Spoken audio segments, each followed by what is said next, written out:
Israel melancarkan serangan ini menargetkan situs-situs nuklir Iran dan juga perumahan sipil yang di mana perumahan sipil itu adalah rumah tinggal dari jenderal-jenderal top Iran dan juga ilmuwan nuklir Iran. Banyak istilahnya beberapa bangunan runtuh secara utuh atas serangan yang dilancarkan oleh Israel.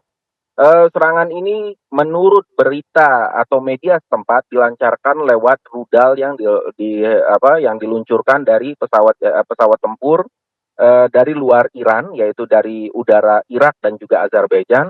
Berikut juga lewat drone-drone yang disusupi oleh Mossad ke dalam Iran. Drone ditempatkan di posisi-posisi yang letaknya dekat dengan perumahan sipil di Teheran, sehingga drone-drone tersebut yang melancarkan istilahnya kamikaze atau drone bunuh diri dan menghancurkan beberapa bangunan rumah sipil. Sampai saat ini terdapat hampir lebih 80 korban jiwa, yang kebanyakan itu adalah perempuan dan anak-anak, karena ledakan itu terjadi jam 3 dini hari. Dan juga terdapat hampir lebih dari 300 luka-luka yang berjatuhan. Masyarakat Iran tentunya merasa sangat marah dan kecewa. Kemudian di sini ada satu poin yang mungkin bisa kita bahas, perbedaan antara masyarakat Iran dengan masyarakat Israel tentunya. Ketika terjadi ledakan atau serangan, masyarakat Israel itu semuanya berlarian ke bunker, tapi masyarakat Iran malah turun ke jalan dan mengutuk serangan tersebut dan menuntut pemerintahan untuk melakukan serangan balasan. Adapun hal yang mungkin yang mungkin menjadi ciri khas dari serangan kali ini, yang mungkin menjadi satu hal yang berbeda dengan dengan serangan-serangan Israel yang sebelumnya dilakukan ke negara Iran. Dalam serangan kali ini, serangan ini merupakan serangan yang luar biasa ya, karena masuk langsung dan menghancurkan beberapa titik di wilayah Teheran dan juga kota-kota lainnya. Dan kita semua orang yang berada di Iran itu mendapatkan SMS langsung dari presiden yang mengatakan bahwa melindungi tanah dan juga wilayah Iran itu adalah kewajiban pemerintah, dan pemerintah akan membalas kekejaman yang dilakukan oleh Israel. Baik. Nah, Syahid, itu juga ingin kami pertanyakan, bagaimana serangan ini bisa tepat sasaran? Apakah artinya pertahanan udara Iran ini gagal menghalau serangan tersebut atau bagaimana? Menurut berita setempat atau media setempat, karena air defense Iran itu terkecohkan lewat drone-drone yang memang dilemparkan atau diluncurkan dari dalam Iran, sehingga drone-drone itu mengecoh air defense Iran menurut media setempat, karena drone-drone itulah yang sudah lama itu masuk ke Iran. Bahkan ada yang bilang bahwa drone tersebut dibikin di dalam negeri oleh mata-mata Mossad yang berkenegaraan Iran. Drone itu yang menyebabkan air defense itu tidak bekerja secara baik, karena air defense itu malah istilahnya menembak drone Iran, sedangkan rudal-rudal yang dijalankan itu malah tidak berfungsi dengan baik. Adapun yang mengatakan, media-media setempat mengatakan bahwa drone-drone itulah karena terlampau dekat dengan titik-titik istilahnya perumahan sipil, sehingga tidak masuk ke dalam radar. Karena drone itu diluncurkan langsung dari bawah ke atas, sehingga tidak masuk ke dalam radar, sehingga air defense tidak dapat menangkal serangan tersebut. Baik, Said, saat ini Anda sedang berada di sana. Apakah ada indikasi terjadinya serangan susulan ataupun serangan lanjutan, Said? Saya rasa saya yang sedang berada di sini, serangan lanjutan itu masih tetap ada ya. Kemungkinan untuk terjadinya serangan lanjutan itu ada, karena kita tahu Israel itu melakukan serangan itu di jam 3 dini hari. Lalu di jam 12 siang dan jam 1 siang pun Israel masih melakukan serangan terhadap beberapa titik atau beberapa situs nuklir yang ada di Kermanshah, begitu juga di Shiraz dan juga di Natanz atau dekat Isfahan. Oke, kita mendapatkan informasi bahwa setidaknya 20 senior komandan militer Iran tewas.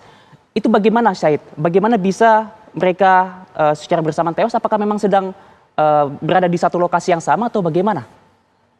Ya, menurut media setempat, sebagian dari pemimpin, menurut media setempat, kalau ilmuwan nuklir Iran itu memang posisinya berada di rumah mereka masing-masing. Oke. Karena lokasi perumahan ilmuwan nuklir Iran yang diserang oleh Israel, sehingga itu meruntuhkan satu bangunan di mana di situ terdapat ada 30 orang 30 ilmuwan nuklir. Sedangkan komandan-komandan militer Iran itu berada di tempat-tempat terpisah. Sebagian dari mereka memang berada di tempat atau di kediaman mereka, sebagian dari mereka memang sedang berada di satu tempat. Nah, kebocoran informasi ini yang menyebabkan Israel mudah untuk menargetkan Oke. istilahnya lokasi dari pemimpin Iran. Menurut media setempat juga dari istilahnya kabar yang beredar, kemungkinan mereka diketahui letaknya itu lewat istilahnya kebocoran intelijen dan juga lewat dari program taksi online dan juga WhatsApp. Oke. Lalu bagaimana respon resmi pemerintah Iran sejauh ini? Mungkin Anda bisa kembali tegaskan, Syahid. Oke, respon resmi pemerintah Iran itu udah pasti, ya kan, pemerintah Iran ini mungkin kali pertama seperti yang tadi saya sampaikan, kali pertama pemerintah Iran langsung merespon.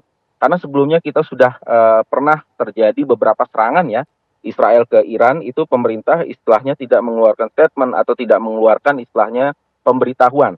Tapi kali ini pemerintah mengeluarkan pemberitahuan dan mengeluarkan statement itu lewat SMS ke handphone kita masing-masing.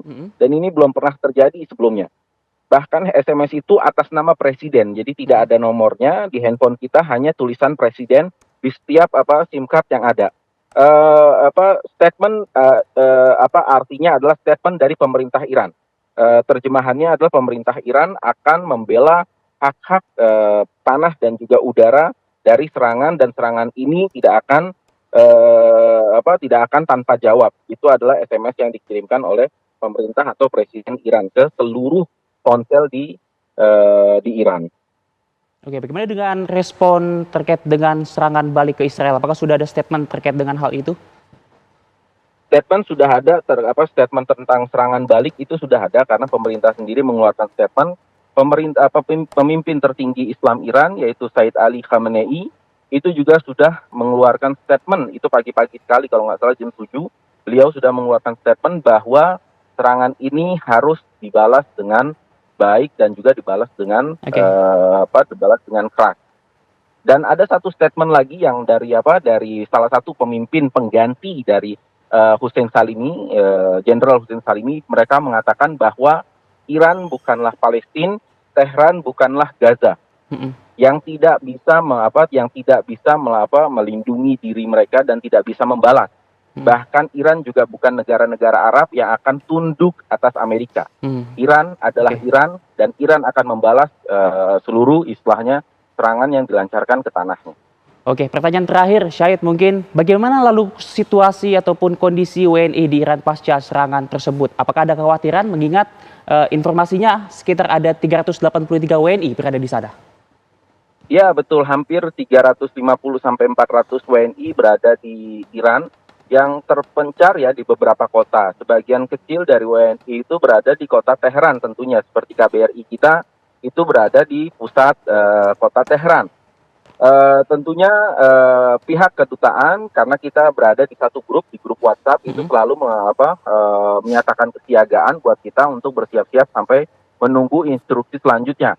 Kalau memang keadaan cukup memanas atau tambah memanas, kalau sampai Iran melancarkan serangan balasan, maka keadaan cukup kesensitifan akan tambah meningkat, kemungkinan evakuasi itu akan dijalankan kemungkinan.